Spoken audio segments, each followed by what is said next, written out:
Good morning, good afternoon, good evening, my brothers and sisters. This is your boy, Carolina David, coming at you again with another video.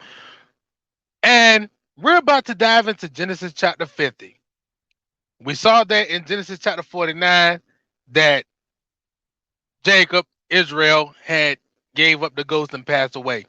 But before he passed away, he gave all his sons, he blessed them according to the blessings that was written unto them.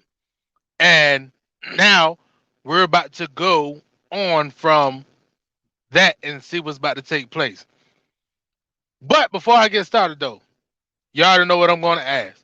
Please be kind enough and hit the like, hit the share, hit the subscribe, hit the bell notification so you can get updated to the content that I put up, and leave a comment. If y'all got a question, you want to talk about anything or whatever, leave a comment and go into the description box. Follow me on all my social media platforms.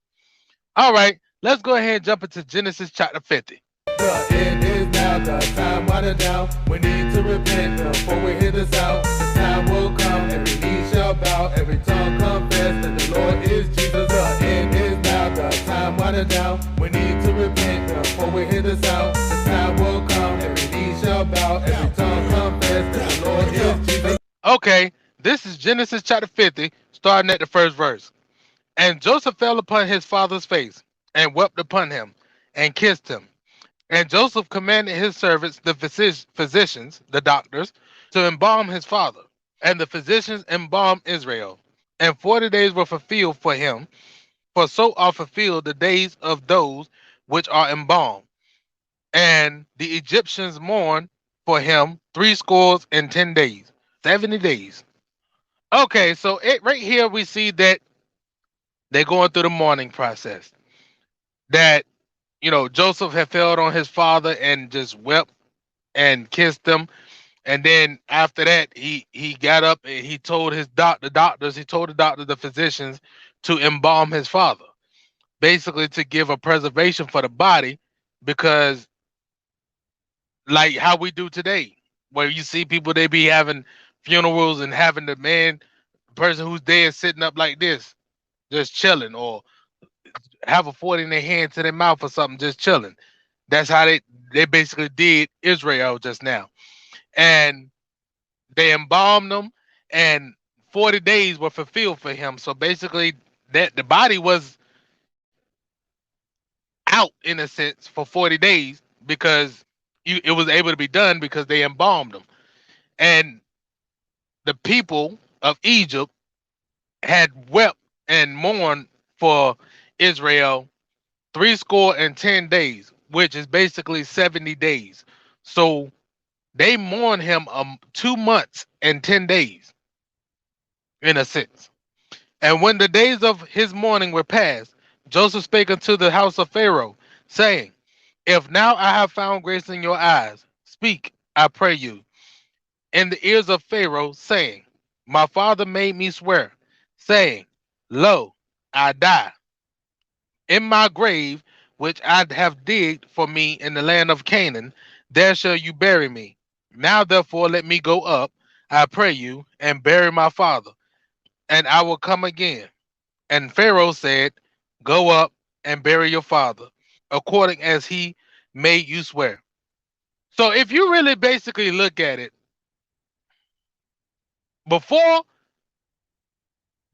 Jacob Israel had just basically gave a verbal will of what he wanted to take place.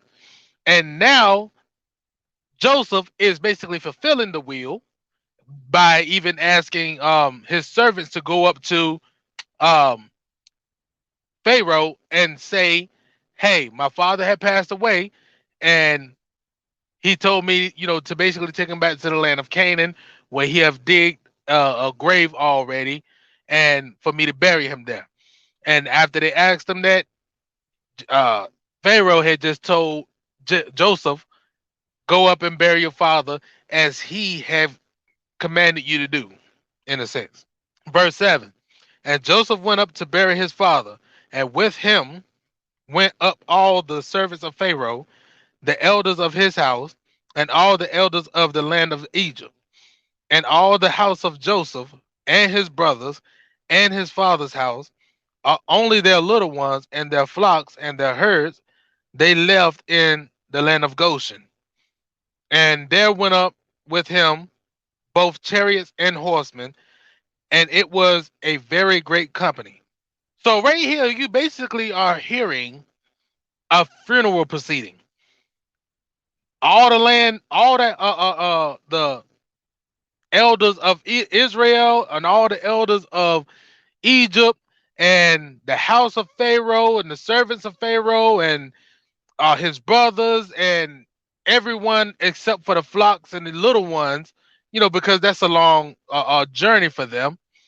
Uh, all of them had went up in chariots and everything. So basically, this is your first funeral proceeding, like a funeral, because like Jacob, before Jacob, Abraham, Isaac, all everyone before Noah, Ham, Shem, and all of them, when someone just passed away, they just went ahead and buried them. They didn't transport the bodies and do all that stuff and do all of this, having the bodies out for 40 days and all of that.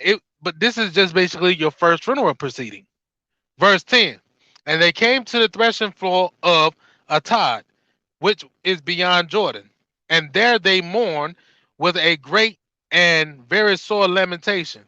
And he made a mourning for his father 7 days. And when the inhabitants of the land, the Canaanites, saw the mourning of the floor in the floor of Atad, they said, "This is a grievous mourning to the Egyptians." Wherefore the name of it was called Abel-Mizraim, which is beyond Jordan. And his sons did unto him according as he commanded them. For his sons carried him into the land of Canaan and buried him in the cave of the field of Machpelah, which Abraham bought in the field for a possession of a burying place of Ephron the Hittite before Mamre. So they now have reached Atad, which is beyond Jordan, in the land of Canaan. And the Egyptians and everybody was there and it was all mourning. And the Canaanites, they saw that the Egyptians were even mourning. So they was like, hey, this is a great mourning that's going on. So they named the name of that place Abel Mizraim. And his sons, they did everything as Israel had commanded them to do. Verse 14. And Joseph returned into Egypt, he and his brothers, and all that went up with him to bury his father, after he had buried his father. And when Joseph's brothers saw that their father was dead, they said, Joseph will peradventure hate us, and will certainly requite us all the evil which we did unto him. And they sent a messenger unto Joseph, saying, Your father did command before he died, saying, So you shall say unto Joseph, Forgive, I pray you now, the trespass of your brothers, and their sins, for they did unto you evil. And now we pray you, forgive the trespass of the servants of the God of your father. And Joseph wept when they spake unto him. So as they all now had come back to Egypt, the brothers, they then came together and colluded and said, now that Israel, our father, now that he's dead, Joseph will surely hate us because of the things that we did to him. So they sent a messenger unto Joseph to say the things of, hey, our father he had commanded To you forgive us. for the things that we did unto you, which that's a lie because Ja- Jacob, Israel never said such a thing. But they saying that they basically trying to tell him that that's what his their father had told them in a sense. And after they spoke that, after the messenger had spoke that, Joseph had wept. He had cried even the more. Verse 18. And his brothers also went and fell down before his face. And they said, Behold, we be your servants. Woo! And Joseph said unto them, Fear not, for am I in the place of God? Woo! So as Joseph had crept, he cried and wept a little bit more. His brothers had came and fell before him, and they said, "Behold, we be your servants." Woo! Yet again, they given obeisance to Joseph, and Joseph had just told him, "Look, man, don't worry, man. Don't be afraid. Fear not." And then he asked him, "For am I in the place of God? Am I the one to be able to pass judgment unto you all? Am I the one to be able to punish you for the sins that you done unto me?" In a sense. Verse 20. But as for you, you thought evil against me, but God meant it unto good, to bring to pass as it is this day, to save much people alive. Now therefore, you fear not.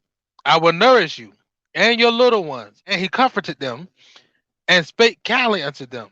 And Joseph dwelt in Egypt, he and his father's house, and Joseph lived 110 years old. So right here we see that Joseph, being a righteous man of God, a loving, kind, generous man of God, he spake these words unto his brothers to say, even though you thought evil against me, to basically hurt me, to kill me, God had meant this for good.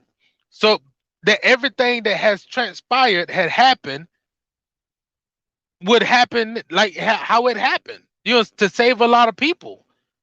And then he told them to fear not, that he will basically nourish them and their little ones, and he comforted them by speaking kindly unto them. And then it just basically let us know that Joseph had lived 110 years in Egypt.